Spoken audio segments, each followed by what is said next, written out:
salaam ziar naa leen mais gis ngeen oto yi nu mu bëree nii oto bu nekk ak modèle am dafa am lu ma tey nii lu ma bëgg a waxtaanee muy consommation si wàllu oto loolu laa leen indi tey mais avant tout comme ñu ngi si fin d'année ñu ngi leen wax yàlla na 2022 bi dàq 2021 bi mu doon atum xéewal atum teraanga atum jàmm accident yi gën a wàññeeku ñi amagul permis am permis ñi nga xam ne dañoo am bëgg a liggéey doon ay chauffeur yàlla nañu am chauffeur yi daw nànk accident yi wàññeeku tali yi gars yi defaraat ko panneau yëpp am loolu ñu ngi leen koy ñaanal si 2022 bi comme bi mooy suñu dernière vidéo si 2021 bi ñi ngi bëgg a xool noo xam ne dañ koy def loo xam ne lu am solo bi nag muy partie 1 bi si wàllu consommation maanaam lan moo tax oto di consommer kon tey jii loolu laa leen indil dama koy commencer si li njëkk mooy oto yi dañ bëri ay modèle soo xoolee ni photo bi nga xam ne moom laa def fii da ngay xool ne oto yi bu si nekk bokkuñu ay puissance mun nañ bokk puissance mais catégorie yi bokkul kon oto dafa bëri ay catégorie oto biir ville dafa am oto bi nga xam ne nii pour dëkk ak dëkk lay daw oto bi nga xam ne nii sa course yi nga xam ne nii day dem biir ville dina génn tuuti ñëwaat loolu yëpp ay catégorie oto la maanaam moo tax ñu naan 4x4 break oto bu camion oto bu ndaw yooyu yëpp nag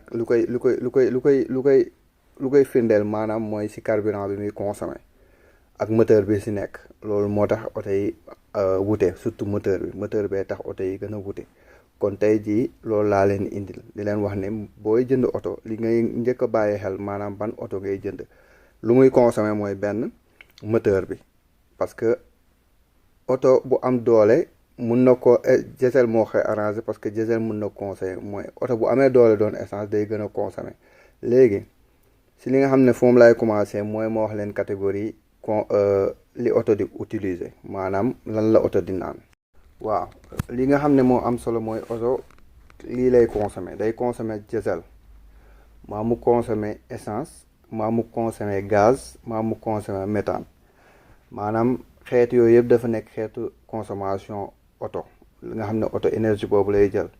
waaw li nga xam ne nag moo xam ne am Afrique moo ëpp mooy essence ak diesel si réew tubaab bi am nañ LPG maanaam oto gaz am nañ CNG oto gaz la mais gaz bi bokkul ak LPG